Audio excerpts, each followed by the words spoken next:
পুঁটি মাছ খায় না এরম লোকজন কিন্তু খুব কম আছে। পুঁটি মাছ তো আমার কাছে জম্মের ভালো লাগে। আর আজকে এলো সর্ষে বাটা জাল করেছি পুঁটি মাছ দিয়ে, তা কিরাম করে রান্না করেছি সেটাই আপনাদের সাথে শেয়ার করতেছি।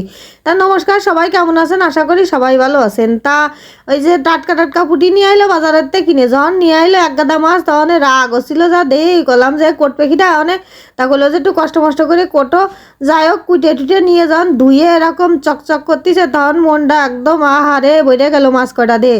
তখন সে রাগ গইলি একদম জল হয়ে গেল। তা যাই হোক, অনেকে আবার কবেন কি এই কটা মাছ আছে, তা দেহে আবার কষে যে এক গাদা মাছ নিয়েছে। ওরে না, মেলা মাছই নিয়ে আইছে, 3-4 টুপলা মাছ হয়েছে এরামের, বুঝিছেন, আরও 3-4 টুপলা রয়েছে ফ্রিজি।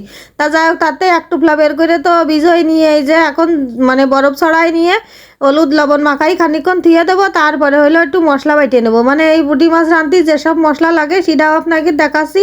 তাই এটা ভালো করে হলুদ লবণ দিয়ে মাখাই রাখিয়ে তারপরে, আর পুঁটি মাছগুলো একদম চল্লা চল্লা পুঁটি, টাটকা পুঁটি। আর এই যে আমি কিন্তু দেখানোর সুবিধার্থে আমার এই ক্যামেরাটা এনে সেট করা রয়েছে, সেই জন্য বাটিখান কড়াইয়ের মধ্যে বসাই দিলাম। তা প্রথমে দিয়ে দিছি তো গাছিখানি কাঁচা জাল, মানে আমরা যেরকম পরিমাণে জাল খাবো সেরকম পরিমাণে 1 চামচ জিরে দিছি, আর হলো 2 চামচ দেবো সর্ষে। তা ভালো করে কিন্তু এগুলো ধুয়ে নেবো। তাই এই যে এগুলো কিন্তু ভালো করে ধুয়ে ব্লেন্ডারে বাইটে নেবো। আমি আজকে শিল নোড়ায় বাটবো না, বুঝেছেন।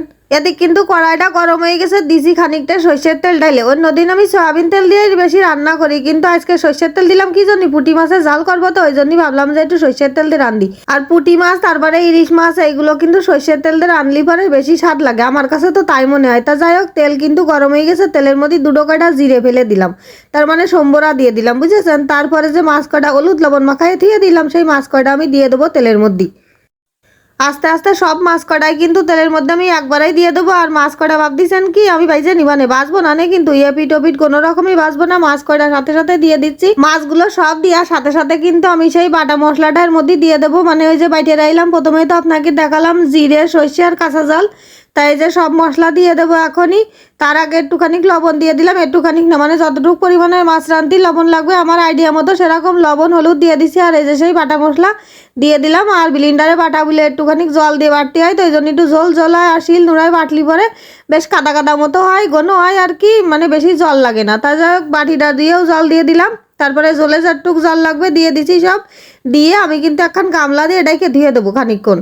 তো এরম করে কিন্তু পুঁটি মাছের ঝোলটা বেশ খানিকক্ষণ ধরে জাল হবে, তারপরে ঝোলটা শুকোয় গেলে তারপরে তরকারিটা নামাই ফেলতে হবে। তার মানে এর মধ্যে কিন্তু আর কোনো মশলাপাতি যাবে না, সব কিছু যা দিয়ে আর আমি কিন্তু একবারেই দিয়ে দিছি। তা যাই হোক, এই যে গামলাটা এখন উঠানোর পরে দেখেন জলটার রঙও কিন্তু মানে অন্যরকম হয়ে গেছে। তো এই জলটা এখনও শুকোবে, কারণ ওই পুঁটি মাছের উপরে যখন হালকা হালকা তেল বাসবে সেই সময় মনে করতে হবে যে পুঁটি মাছটা হয়ে গেছে। তো এখনও তো সেই পর্যায়ে যায়নি, এখনও জলটা শুকোবে, তারপরে হলো পুঁটি মাছটা রান্না শেষ হবে। তা আমি আর একটুখানি জল শুকোবো, তারপরে পুঁটি মাছটা কিন্তু নামাই নেবো। তাই যে জল কিন্তু আরও অনেকটা শুকোয় গেছে, কারণ সম্পূর্ণ ভিডিওটা দেখা যায় না, বেশ খানিকক্ষণ জাল লাগিছে তারপরে। আর আমার আজকে একটু জলটা বেশি দেওয়া গেছিলো, ওই জন্যই বেশিক্ষণ জাল লাগিছে। তা এর চাইতে সামান্য একটু জল কমাই দিলেও কোনো সমস্যা নাই। আর এই যে কিন্তু পুঁটি মাছটা রান্না হয়ে গেছে, আমি এখন গামলায় নামাই নিছি। আর এদিকে কিন্তু গরম গরম ভাত হয়ে গেছে। আর শীতের সময়, এই শীতের সময় কিন্তু গরম গরম ভাত আর এরকম পুঁটি মাছের ঝাল হলি আর কি লাগে কনদিনই। দেখেন কি সুন্দর রং হয়েছে, দেখলি মনে আছে এখনই খাই। তো এখনই তার খাওয়া যাচ্ছে না, আগে সবাইরে খাতি দেবো তারপরে। তা মনুকের বাবা চলে আইছে খাতি, তা কাছে প্রথমে আমার আগে দিয়ে দাও, তারপরে হলো সবাইরে দিয়ে দাও, কারণ আজকেও একটু ব্যস্ত ছিল, নাই তো সবাই একসাথেই খাতি বসায়। আমার প্রত্যেকটা ভিডিও কিন্তু আপনারা দেখেছেন, ওই ধরতে গেলি সবাই একসাথেই খাতি বইছে, কারণ মনুকের বাবারে দিয়ে দেওয়ার পরে আমি মনুকেরও ভাত বেড়ে দিছি, তারপরে আমিও ভাত বেড়ে নিলাম। আর এই যে এখন হলো মনুকের বাবার প্রথমে যে পুঁটি মাছের জালটা তুলে দিচ্ছি, পুঁটি মাছ কয়টা দিয়েছেন কি সুন্দর যে লাগ দিছে দেখতি, খাতিও নাই ওরামের ভালো হয়েছে। তারপরে আমি খাতি বইছি, তা ওদিকে আবার মনুরা করছে কি যে মা পুঁটি মাছটা খাতি কিন্তু খুব সুন্দর হয়েছে। আমার বড় মনু আবার ছোটো মাছটা সব কিছুই পছন্দ করে, তা ছোটো মাছটা বেশি পছন্দ করিস আজকে। তা ও আবার কাছে কি মা পুঁটি মাছ বাবারে কয়ে এনে দিন, আবার নিয়ে আসছি, তুমি আবার এরম করে রান্না করে দিবা। আমি বললাম বাবা পুঁটি মাছ ফ্রিজে আছে আর আনতে হবে না, তার একদিন তোমার এরম করে রান্না করে দিবানে।